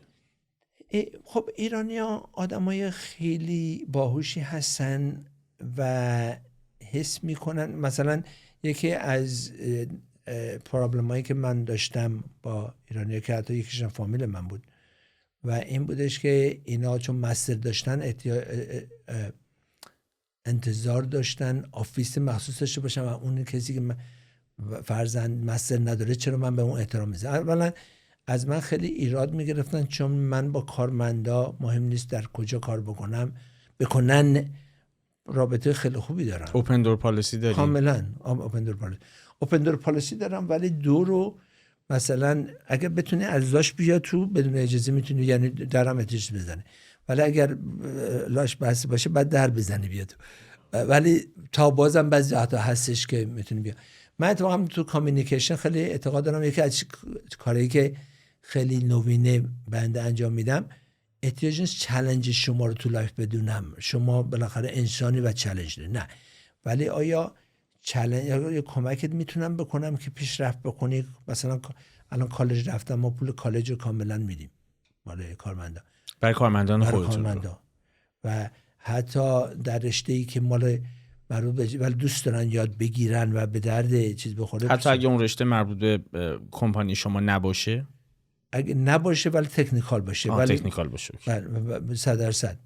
ولی حتی اگه موزیک هم باشه، آره 100% موزیک هم باشه. مثلا یکی دوست داره بره گیتار یاد بگیره ولی کن الان نمیتونه، واسش نمیرسه. و ما یکی از چیزای مبنای کارمون تراست، اطمینانه. یعنی چون من به هیچ شما نمیرم قدم بزنم ببینم کی صبح کی میاد چی کار میکنه کی میره، اصلا برای من مسئله نیست. بعد اینو می‌خواستم بگم، مثلا تو شرکت ما هید خیلی دپارتمان خانوما هستن. دلیلش نیست چون خانم بودن هد دپارتمان شدن، نه چون لایقش بودن، چون لایقش بودن، کاملا لایقش بودن. یه سوالی که بر من به وجود اومد این بین، فکر کنم مخاطبم براش جذاب باشه که بدونه شما با ناسا همکاری کردید بابت کاوشگر کنجکاوی که الان در مریخ هست اگه اشتباه نکنم. چون مبحث خیلی تکنیکال میشه، اینو خلاصه پاسخ بدین که مخاطب ممکنه رشته تحصیلیش این نباشه، اصلا خیلی سر در نیاره از این موضوع، ولی برای اینکه بیان کرده باشیم دلم میخواد بدونم که تو کدوم بخشا. من میدونم که شما در سیستم های رباتیک فعالیت میکنید، برای ناسا میخوام بدونم که چه کردید و اصلا همکاریتون با ناسا چه شکلی شکلی گرفت. اصلا این موضوع البته یه مقداری باید توضیح بدم.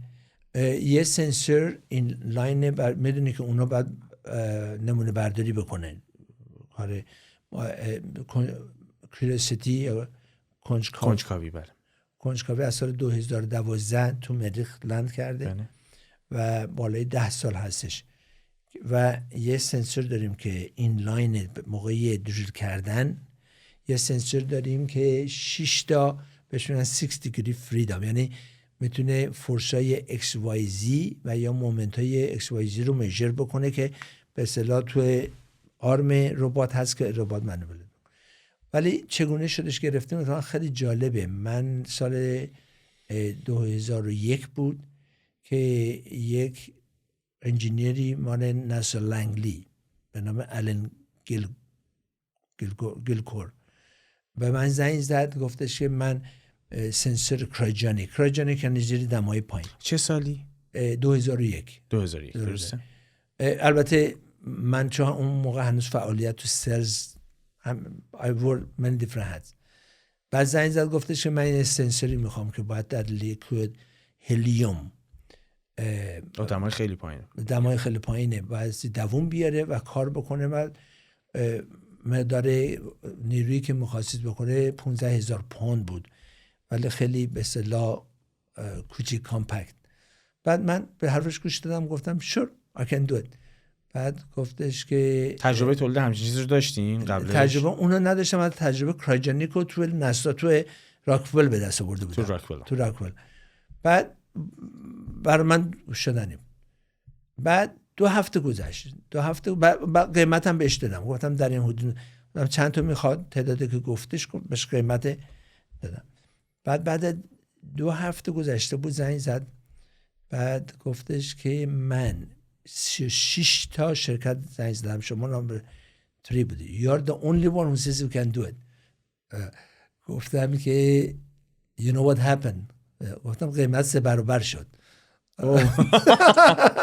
ولی و قبول کرد. البته دوباره کدش کردم و چیز کردم و برش ساختیم و تستش کردیم و فرستادیم. شد در همون وهله اول، یعنی اقدام اولتون میدونستم دارم چیکار میکنم. اصلا از سایکولوژی استفاده کردم. یکی از چیزایی که کریتیویتی تو انجینیرینگ خیلی مهمه، یکی از چیزای مهم سایکولوژیه که بعد من اینو به این دادم و گذشت 2006 بود 2007 یعنی 5-6 سال بعد ناسا JPL اومد خواست به شرکتی کار بکنه که تجربه داشته باشه در این کار. بعد انجینیر من اون موقع من چیز نبودم، یکی از انجینیران سرز انجینیران اومد به من گفتش که چیز اینا رفرنس میخوان. گفتم شور. زنگ زدم به الانگلو. تا زنگ زدم اون موقع دایرکتور بود. من شناخت. من گفتش که قبلا هم تجربه داشتین باشه. گفتش که باور نمیشه سنسورات هنوز داره کار میکنه، یعنی بعد 6 سال. خیلی چیز بود. بعد گفتم یه همچین مسئله هستش JPL رفرنس خاصه که 100% اون باعث شد. یعنی ببین پس کاری که درست انجام دادی you walk the talk به اصطلاح تحویل دادی و کاری که انجام شده. و بعد با دایرکتور کوالیتی ما به اصطلاح اینوالو شد، یه نامه نوشتن، اون تماس گرفت با JPL، ما جابو گرفتیم. یعنی ببین حالا گرفتن جاب JPL ما کار خیلی مشکل تری انجام داده بودیم، ولی اهمیتش در این بودش که داشت میرفت بهش میگن سیاره سرخ نیست و مثلا یه لیگ دیگه ای بوده دیگه کامپلیتلی. و مثلا سال 2007 که ما تحویل JPL دادیم، سال 2012 تازه چیز لند کردش تو مریخ. بزرگترین همکاری که تا الان با یه شرکت دیگه ای داشتید، با یه کمپانی دیگری داشتید، با ناسا بوده درسته؟ نه، با خیلی شرکت‌های دیگه ما همکاری‌های خیلی وسیع‌تری داشتیم. با کار کردن با ناسا کارش راحتی نیست، برای خاطری که باید ریسورس خیلی بذاری. مثلا سنسور برای ناسا درست کردیم که بیشتر از 1700 تا عکس انداختیم از همه مراحلی که انجام شده. کار پولسازی هم با اون صورت نیستش، چون خب کردیت خوبی داره. کردیت خیلی خوبی داره. اینو کردیت باعث میشه که کمپانی بعدش یک دستش بازتر باشه برای اینکه نه خب خیلی وقت میترسن باید کار بکنن. چرا؟ چون که میدونن مثلا در اون لول کار کردی فکر میکنن قیمتت بالاست. اتفاقا شما یه بار ترسوندی یه نفر دیگه 3 برابر کردی قیمتو. این حقیقت داره، اینو بهش گفتم و اون میگم بعدی به 6 سال بعد وقتی زنگ زدم صدا منو به جا آورد. ما با خیلی شرکت هایی که با ربات کار می‌کنن، مثلا باستون داینامیک رو میشناسی؟ ربات هایی درست میکنه که خیلی وایرال هستن. ربات هایی که برای جراحی از راه دورم کار میکنن. شما کار میکنید باشون؟ اون مال اینتویتیو سرجیکال، مال داوینچی. ما یکی از میگم شرکت های خیلی زیاد. ما خوبی کار ما اینه که خیلی دایورسه، یعنی یه جا تمرکز پیدا نکرده و ناسا و یا اسپیس پروگرام ما، مثلا ما تو اسپیس استیشن 40 تا سنسور روی زمینش هستش که کاملا وقتی راه میرن میتونن بفهمن کجا هستن یا اگه مستن یا نه. کاملا از نظر نیرویی که وارد میشه زمین رو کنترل، زمین اونو کنترل. متوجه. توی پلن آیندهتون هست که شرکت باز هم توسعه پیدا بکنه؟ 100% شرکت تازه شروع شده، شرکت مثل آیسبرگ میمونه. ما تو مدیکال خیلی اینوالو هستیم، تکنولوژی جدید دارن میارن که تو کدوم بخشاش بیشتر؟ توی روباتیکش، توی ادوانس سرجیکال تولش، توی اسمبلیای خیلی حساسش. من به عنوان آخرین سوال خیلی جدی که ازتون میپرسم، چندین سوال دیگه کوتاه داریم ولی برام خیلی پاسختون به این سوال مهمه و این رو قصد دارم که از همه مهمونامون بپرسم. آیا تا حالا شکست داشتید؟ شکستی که در پروسه موفقیت باشه رو عرض نمی کنم، چون میدونم افرادی که پایمردن، یعنی زمان صرف میکنن، ریسک میکنن برای هدفشون، قطعاً فیل شدن در یک قسمت کار رو شکست نمیدونن، یعنی ازش کسب تجربه میکنن برای قدم‌های بعدی. نه، منظورم اون شکست نیست. شکست از این منظر که مجبور بشید یک موضوع رو واقعا رها بکنید، مسیرتون رو عوض بکنید. داشتید این رو تجربه کردید؟ 100%. یعنی البته شما یک کسی مثل من یاد میگیره از شکست lesson learned و به عنوان تجربه ازش استفاده بکنید. ولی شکست من اتفاقا به تو ذوق خوردن خیلی اعتقاد دارم کاملا اعتقاد دارم. و ظرفیت پذیرشش هم دارین یعنی؟ آره نه مهم نیست داشته باشین، به دست میاری. اگه توش دوام بیاری، مثلا فرضاً تو کار ما وقتی میگن نه it's not good to hear نه، چون مثلا شما انتظار داری اوکی بعد از مدتی you should be the qualified one، ولی بعدش اون نگفتن باعث میشه که شما جری‌تر بشی برای حالا تجربه بهت نشون میده که نه این راهی که داری میری مفید نیست. حالا مربوط بشه یا نشه دوست دارم ربطش بدم به این، یکی انگیجمنت یکی اینگیجمنت. یعنی البته اینا رو من یک کتاب دارم مینویسم به نام lesson learned درست و یکی از چپترهای به جای خوبی اشاره کردم و یکی از چپترهای کتابم به نام engagement با ای و engagement با آی که اصلا لغت انگلیسی نیست ولی تو مارکتینگ استفاده میشه.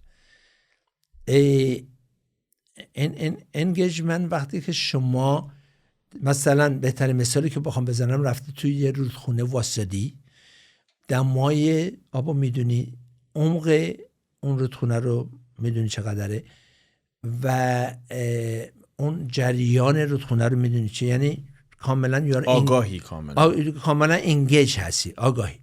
مثلا انگیجمنت با یه دختر خانم.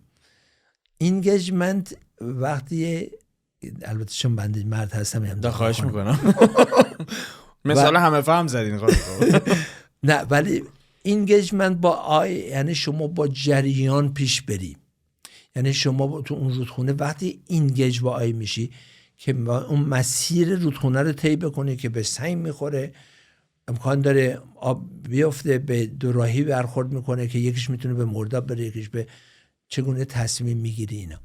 حالا تو این کار پس شما ریسک پذیر هستی و نیاز به ذهن سیال و قوی هم در جا تصمیم بگیری. پس شکست چطور میتونی به اصطلاح امکانش پایین بیاری؟ یکی کلابریت کردنه. ولی زمانی که من مسافرت کردم، من تو لندن چندین بار شکست خوردم، تو دترویت چندین بار شکست خوردم و شکستش طریقی بودش که حتی باعث شدش من به اصطلاح روش کاریمو روش استراتژیمو عوض بکنم. من به چیزی که پذیرفتمش کاملا. اتفاقا یه چیزی که خیلی مهمه اینه که you shouldn't carry the bag of the past. مثلا لاگیج تو پشت نباید بذاری، لاگیج تو باید زیر پات بذاری، بلند بشی بتونی صدات به اصطلاح به دیگران برسه. گذشتن از شکست خیلی مهمه. 2 مثال دوست دارم بزنم. یکی این که من سال 2017 بود، ما بنا بودش یه اوردر نزدیک $4 میلیون 3 میلیون خورده بود از ریتیان بگیریم و که بستگی داشت به پس کردن مال کانگرس و به کنگره مربوط بود، یعنی به کنگره مربوط. درست. و ما همه چیز پس کردیم، یعنی به طریقه ای که پیورم حتی نوشته بودن و فقط و اومده بودن ما رو با من صحبت کردن، با همه صحبت کردن، کاملا شرکت ما رو پذیرفته بودن برای این پروژه. و هیچ وقت روز سه‌شنبه صبح بود و ساعت 10 صبح بنا بود ما پیو رو بگیریم. بعد من رفتم اتاق سرز دیدم 2 نفر سرز داخل دماغن نشده بود. نه آره دیگه. بعد برگشتم گفتم چرا چیز گفتش که دیشب به اصطلاح کنگره یعنی بودجه رو پایین آورده، اینا بر قسمت سنسور رو زدن، یعنی ما $4 میلیون نمیگیریم. خب $4 میلیون اون سال برای ما خیلی اهمیت. چه سالی بود فرمودی؟ 2017. خب بعد من گفتم that's great news. یکیش نگاه که به من گفت what part of it is great news? why is it good news؟ گفتم ما تا با حال این موضوع حساب میکنیم، الان دیگه حساب نمیکنیم، بعد دنبال چیز دیگه بریم از جای دیگه درش بیاریم. من اصلا این رو من تاثیر منفی، یعنی تاثیر که بگم که خودم ایگانه دو یعنی درش نمیمونید تو اون مقطع نمیمونید دیگه، رد این مسئله مشکلیه. این مشکل خیلی مهمه. اگه آدم بتونه به این نقطه برسه که شکست رو بپذیره ولی درش فرو نره و نقلته، خیلی خیلی مهمه ولی واقعا سخته. ببین سخته ولی کن شدن سب انرژی. شما مثلا الان اگه بیرون، اگه اینجا یه دفعه زلزله بدجور بیاد، و این مصاحبه چیز بشه، اوکی I'm not in control. ولی اگه من هی میزو تکون بدم که این کنترل، اون موقع شما باید اعصابت خود بشه. ولی اگر چیزی که این کنترل ما نیستش، no you have to accept. و این شاید یکی از مهمترین قسمت ساکسس بودن هست. و ساکسس بودن not necessarily پوله. ساکسس بودن اینه که شما قادر هستی کارهایی که دوست داری انجام بدی و انجام دادی. اون خیلی مهمه. ایده منم همینه. اپیزود ورودی که برای همین اینترویو ها گرفتم، من خیلی تو ذهنم بود که در ابتدا همه مهمون ها کسب و کار موفق داشته باشن و اینو صادقانه دارم به مخاطبم میگم که بدونه، خیلی شفاف راجع به این موضوع صحبت میکنم. و بعد به این نتیجه رسیدم که این دست منو میبنده، چون تعریف موفقیت اون وقت تبدیل میشه به کسی که کسب و کار داره و پول داره. ولی برای من حتی یک آدمی که اعتیاد سنگین داشته و از یه همچین مشکلی خودشو تونسته بکشه بیرون، یه آدم موفقه، چون یه چیزی رو خواسته و بهاشو داده و سختیشو کشیده و ازش در اومده. موفقیت حتما به پول نباید ختم بشه. من میرم سراغ سوالای کوتاه، خستتونم کردم، امیدوارم که اذیتتون نکرده باشم. اینا رو پینگ پونگی با هم. حالا خوب جواب دادم یا ندادم؟ خواهش میکنم، اختیار من در جایگاهی نشستم. نه شما گفتید این خیلی جوابش مهمه. آره به خاطر اینکه خیلی خوبه که آدم بازنده خوبی باشه، متمدنانه بپذیره. چون یه وقتا میبازیم و بعد به در و دیوار میزنیم. من این مثال رو همیشه میزنم. یه خلقی داریم، این نمیدونم نهادینه شده بای دیفالت اینه، باید زور بزنیم که این نباشه. که ما وقتی توی این مسیر میریم، وقتی میخوریم زمین، همونجوری سینه‌خیز رو زمین ادامه میدیم میریم. یه وقتا لازم بلند شیم بتکونیم خودمون مسیر رو عوض کنیم. و خب اون برای کسی است که بازنده خوبی نیست، نمیپذیره شکست رو و ممکنه به اشتباهاتش ادامه بده. این که ممکنه یه نقصانی در مسیر پیشرفت باشه رو عرض نمی‌کنم، یک مسیری از پایبست. نه من همینطوری که می‌دونید سال 2022 ران کردم برای سیتی کانسل تو شهرمون، برای انتخابات شورای شهر میشه، یعنی شورای شهر میشه. و من خب خیلی اینوالو هستم تو این مسائل. بعد خیلی بیزی هستم بر خاطر کار و غیره. بعد تو کالیفرنیا تو شهر لاگونا نیگر. درست.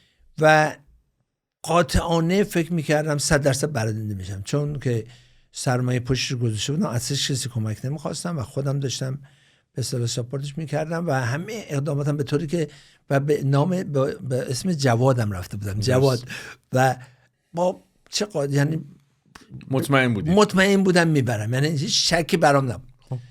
بعد شب انتخابات شد، دفترم بودم، هیچ جا یادم نمیره. یکی از دوستانی که اتفاقا ایرانی بود و اون خیلی مایل بود و خیلی به اصطلاح از حالا به اصطلاح افتخار میکردش که من دارم ران میکنم و اینا، و اسپیچایی که داده بودم اینا خیلی پلیز بود. بعد به من زنگ زد، گفت به من گفت جواد آقا این چیز شما جلو نیستی. گفتم خودم رو چک نکردم. گفتم بذار چک از اطمینان چک نکرده بودین یا نه؟ از اطمینان، چون مطمئن بودم میبرم. خب بعد از اینکه چک کردم ساعت 8 شب بود. آخه همه یه چیزو نخونده بودن، 8 شب دادم، همه رأی‌ها رو بعد ساعت 8 شب بود چک کردم، دیدم که از دو تا سیت بود. بعد از 7 نفر یا 8 نفر بنده نفر پنجم شده بودم.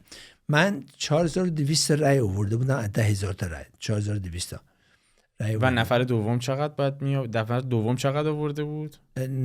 چون 2 تا سیت بودش نفر دوم 8000 تا آورده بود، 7000 خورده 8000 تا آورد. یعنی خیلی با تصوراتتون فاصله داشت. آره خیلی فاصله. ولی خب اونا 3 سال قبل از من شروع کردن، اونا کانکت کردم. بعد من خب تازه فهمیدم، بعد هیچ وقت فکر نکردم، نباخته بودم. I didn't get elected. ببین این مایندست خیلی مهمه. I did not get elected. انتخاب نشده بودم. ولی همین که من وارد گود شده بودم، ولی منظور من این ببین مایندست. بعد نیم ساعت گذشت، خب منتظر بودم همه چی رو بخونن، نه تکون نمیخوره، اونا دارن یعنی به نسبت داره بالا میره. مثل گلفیش ما بهش میگیم که ماهی قرمز. خودم رو تکون دادم، گفتم I got work to do، فراموشش کردم. یعنی از قسمتی که فکر میکردم اصلا امکان نداشته باشه انتخاب نشم، تا قسمتی کسایی انتخاب شدن که اصلا بنده یه تکون فرقش بود. یه تکون خورد. حالا منظورم اون اتیتود خیلی مهمه. آیا این مهم بود برای من؟ یس. ولی در وقتی شد دیدم نشد، رهاش کردید دیگه، یه سر مقطعش دیگه رهاش کرد، پذیرفتیدش. بعد خیلی با من تماس گرفتن که دوباره رام بکن برای به اصطلاح US کانگرس. گفتم I'm done. من تجربه که به دست آوردم برای من کافی بود. بعد چون کارهای دیگه دارم، یعنی کارهای خیلی مهمتری، یعنی شکست در این انتخاب نشدن رو پذیرفتید دیگه. کاملا پذیرفتم. یعنی پذیرفتید. با اینکه فکر میکردم 100% انتخاب میشم، 100%، چون همه کارهای لازمه. ولی خب دیر، البته این بهانه است نسبتا، ولی که 4200 رای آوردم دست کرد و نیمه پر لیوان رو نگاه کردین. در طول این مسیر دشواری بوده دیگه. از 13 سالگی در یک خانواده مرفه زندگی میکردید، در سنین جوانی نزدیک 20 سالگی این ریسک رو پذیرفتید که برید توی نقاطی زندگی بکنید که فکرش هم نمی کردید که یه روزی این اتفاقات میفته، برای رسیدن به اون اتفاقاتی که فکرش رو می کردید، یعنی رسیدن به آمریکا. و خب صحبت کردید با فروختن بستنی، بعد زدن افتتاح یک شرکت این گونه انقدر تخصصی، همکاری با کمپانی‌های بزرگ دنیا. این مسیر یک مسیر 50 ساله طولانی بوده. در طول این مسیر چه کسانی تأثیر مثبت روتون داشتن؟ اگه بخواین کوتاه پاسخ بدین. سوال خیلی خوبیه. هم خیلی کسا سعی کردن تأثیر منفی داشته باشن و کسانی که تأثیر مثبت بودن پارتنرهای من بودن، کارمندای من هستن. همسر بنده زهره مخبری و یاسر ازادی، پدر من با اینکه مادرم خیلی تاثیر داشت. مادر من از نظر کانکشنی که داشت و عشقی که به ما داشت، ایشون و همیشه دوست داشت من دکتر بشم در ضمن. آرزوش این بودش که پدر من خیلی لذت بردش وقتی که تا سال آخر عمرش هم هر سال می اومد پلوما و خیلی افتخار میکرد از اینکه ما این کارو، خودش هم انترپرنور بود، درست. از بچگی شروع کرده بود. ولی یه چیزی که من اجازه ندادم سر راه باشه، آدمای منفی هن. یعنی آدمای منفی سر راه شما هستن، کسی هستن که به شما میگن من یه شخصی بود، البته منفیش نبود، وقتی سال 85 وارد کالیفرنیا شدم، اسمش باب جانسون بود و آمریکایی بود و از میشیگان میشناختمش و روی شخص خیلی حساب میکنم. خیلی طول کشید، هی باهاش تماس میگرفتم، تلفن رو من قطع میکرد راستش بخوام. ولی با این هم حال بالاخره دید من گیواب نمیکنم، یه بار با من قرار گذاشتش. بعدش هم دوست صمیمی من شد در ضمن. بعد ایشون اولا که به من گفتش که جمله‌ای که استفاده کرد به انگلیسی، گفت why would the world need another damn sensor company. یکی دیگه هم بودش، گفتش که هانیولو و زیمنس اینا they eat you live. ولی من براش کارت فرستادم. اینا معتقد بود که موفق نمیشید تو این بازار. شوخیه 100% مطمئن بود. ولی ایشون یکی از کسایی بود که بعدا من خیلی کمک کرد در ضمن. وقتی دید من گیواب نمیکنم، یعنی شما این بدون را دارم میگم، من هفته یه دونه کارت برای این میفرستادم. این موضوع که میگم 4-6 ماه طول کشید، هفته یه دونه کارت میفرستادم. و بعد یه روز دیگه به من زنگ زد گفتش که apparently you are not gonna give up, let's go have a coffee. یه کاریش بکنیم. منظور من اینه که اجازه نباید بدی. ببین بهت مثلا میگن ایرانی هستیم، بگن تازه اینجا اومدی، این راه خیلی، من هم زیمنز هم هانیول کاستمرای خیلی خوب ما در زم هستن در حال حاضر. همون شرکت هایی که فکر می‌کردیم ممکن بخورن کاستمر ما هستن. اگه فرصت برای تفریح داشته باشی چیکار می‌کنی؟ دوست دارم چیزی که همسرم دوست داره که یکی سفره، با ایشون همکاری بکنم. به موزیک خیلی علاقه دارم. به موزیک خیلی. چی گوش میدین بیشتر؟ من خب توی راکن رول بزرگ شدم، دی پرپل و پینک فلوید که دوست نداره جدن خیلی ادوانس هستن بیتلا، ولی که من به رپ میوزیک خیلی گوش میدم. رپ میوزیک گوش میکنی؟ و هم تازگی رپای فارسی هم گوش دادم، خیلی خوشم آمده. ولی رپای مثلا نیروهای جدید مثل بیلی آیلش اینا که قبل از اینکه اصلا معروف بشه من گوش توجه کرده بودم. آخرین فیلمی که دیدید و یادتون هست چی بوده؟ میشن ایمپاسیبل. کدومش؟ خیلی مبریک بود. نه مبریک تاپگان مبریک یه چیز دیگه. میشن ایمپاسیبل آخریه. تاپگان متفاوت. تاپگان اولی دیده بودم، دوباره برادران لیلا رو خیلی دوست داشتم، با اینکه من آقای روستایی درست خیلی قشنگ بود مسیج و مسیج خیلی قشنگی داشت. یه سوال خیلی مهم دارم و میخوام خیلی کوتاه بهش جواب بدین چون این یک جملهش خیلی اهمیت داره. اگه یه روز میتونستید برگردید به گذشته با دانش الانتون، یعنی با این 71 سال تجربه‌ای که حمل کردید با خودتون، اگر میتونستید برگردید به گذشته و به خود جوانترتون یه نصیحت بکنید چی بود؟ Never give up. Never give up. تنها چیزی که شاید بهش بیشتر توجه کردن به پتسا بود. چرا؟ برای خاطری که ازشون میتونی خیلی چیزی یاد بگیری. اتفاقا حیوانات به شما یاد میدن که لیدر بهتری باشی. مثلا ما یه گربه داریم با یه معو بلده با من کامیونیکیت بکنه با تونای مختلف و این کار هر کسی. پس در این صورت یعنی شما باید شنونده خوبی باشی. یعنی listening is one of the most important part. listening. شنیدنم با گوش دادن فرق میکنه. باریکالله. افورت میذاشتم روی گوش دادن بهتر، ولی مسیر زندگی ما عوض نمی کردم چون که I really have enjoyed. یه سوال سخت در اون رابطه دارم حالا. نه I have enjoyed the journey. میدونی بالاخره همین که در خانواده مرفهی بزرگ شدم ولی قبول نکردم، اومدم بیرون و خواستم خودم بسازمش. از زندگیم خیلی راضی هستم از پس بیشترین توصیه‌ای که به خود جوانترتون میکردید اگر برمیگشتید این بود که بیشتر گوش بکنید و گیو اپ نکنید هیچ وقت. درسته؟ هیچ وقت اجازه ندید نه کسی دیگه باعث پیشرفتتون بشه. مثلا باعث عدم پیشرفتتون باعث عدم پیشرفتتون مرسی بشه. من مثلا برام مهم نیستش که دختر پسر کجا زایده شده اینا. ما همه خداوند متعال اون مغز رو به ما داده، ازش استفاده بکن. اگر هم لیدر نیستی اشکال نداره، ما همه احتیاج لیدر باشن، ولی کاری مسئولیتی که داره. اگر به اصطلاح مادر هستی مسئولیت رو بپذیر. همسر هستی، من نمیگم به حرف همسر گوش بده، نه شاید همسر اصلا درست نگه، از ویکتیم نشو، هیچ وقت قربانی نباشه کسی. من یه چیزی که برام خیلی مهمه، ما در چه فضایی، منظورم در چه فضایی بزرگ میشیم. در بدترین فضا، در شکم مادر، در رحم مادر و در رحم مادر. مرسی. در رحم مادر بزرگ میشیم و منظورم اینه که کجاش راحتی بود.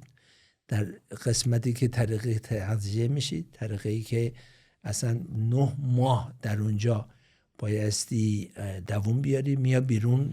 حالا بندر تو گوشم زدن شد تو گوشت میزنم میگم welcome to this world و دنیایی هم که با توی گوش زدن شروع بشه دیگه چی در انتظار یعنی چه قسمتش راحت بوده که و یکی هم فیر نداشته باش. یعنی فیر بدترین چیزیه که تو زندگی آدم میتونه جلو. اینا رو به جوون خودتون میگید؟ یعنی اگر جوون بودید به خودتون میگفتید؟ 100%. شاید کمتر من فیرلس بودم و شاید کمتر فیرلس میشم. چون سوال بعدیم اینه که با توجه به تجربیات طولانی و زیادی که کسب کردید، چه پیام یا توصیه‌ای دارید امروز برای نسل جوونی که قصد داره در زمینه فناوری و اساساً کسب و کار فعالیت بکنه؟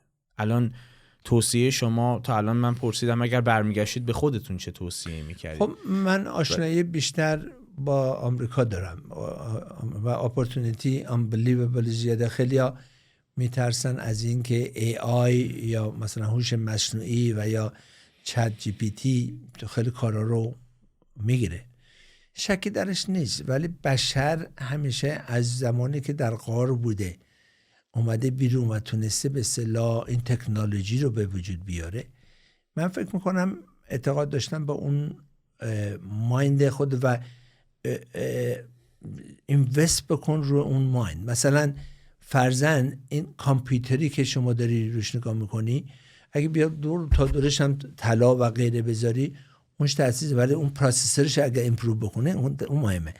پس من فکر میکنم ایژوکیشن نه به حکم این که مدرک گرفتن، نه الان مدرک رو میتونی بخری، ولی به حکم این که یعنی عمیق راجع به اون چیزی که منجر به رشد فردی بشه. اون خیلی مهمه. اون خیلی مهمه.